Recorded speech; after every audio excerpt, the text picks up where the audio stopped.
மகிழ் திருமேனி இயக்கத்தில் அஜித் நடித்திருக்கும் விடாமுயற்சி திரைப்படம் பிப்ரவரி 6ஆம் தேதியும், ஆதிக் ரவிச்சந்தர் இயக்கத்தில் குட் பேட் அக்லி திரைப்படம் ஏப்ரல் 10ஆம் தேதியும் ரிலீஸ் ஆக இருக்கின்றன. நீண்ட காலம் கழித்து ஒரே வருடத்தில் அஜித்தின் 2 படங்களும் ரிலீஸ் ஆகவிருப்பதால் அவரது ரசிகர்கள் உற்சாகமாக இருக்கிறார்கள்.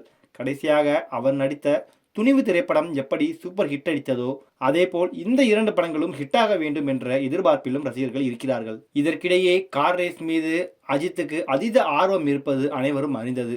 சமீபத்தில் துபாயில் நடந்த கார் பந்தயத்தில் அவரது அணி 3வது இடம் பிடித்து அசத்தியது.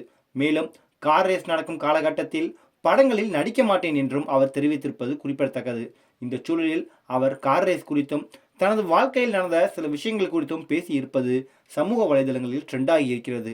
அவர் அளித்த பழைய பேட்டி ஒன்றில், அமராவதி திரைப்படம் வெளியான பிறகு என்னை பார்த்த பலர் இந்த பையன் நன்றாக நடிக்கிறான், நல்ல எதிர்காலம் சினிமாவில் இருக்கிறது என்று திரைத்துறையில் பேச்சு எழுந்தது.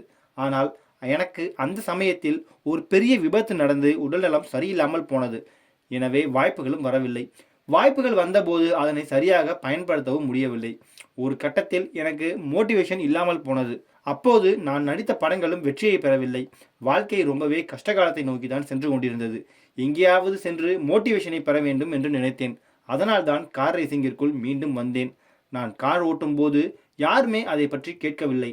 ஆனால் நான் விட்ட பிறகு அதை பற்றி தொடர்ந்து கேட்டார்கள். அது எனக்கு கஷ்டமாக இருந்தது. நான் ரேசிங்கை விட்டு ஒதுங்கியதற்கு ரசிகர்கள் தான் காரணம். அவர்கள் அந்த சமயத்தில் ரொம்பவே வருத்தப்பட்டார்கள். ஏனெனில் என்னுடைய நடிப்பில் வெளியான படங்கள் தோல்வி படங்களாக அமைந்தன. அப்போதுதான் சினிமாவில் தீவிரமாக கவனம் செலுத்த ஆரம்பித்தேன் என்றார். முன்னதாக சில நாட்களுக்கு முன்பு அஜித்குமாருக்கு ஒன்றிய அரசு பத்மபூஷன் விருது வழங்கியதும், அதற்கு நிகழ்ச்சியுடன் தனது குடும்பத்தினர் மற்றும் ரசிகர்களுக்கு அஜித்குமார் நன்றி தெரிவித்ததும் குறிப்பிடத்தக்கது.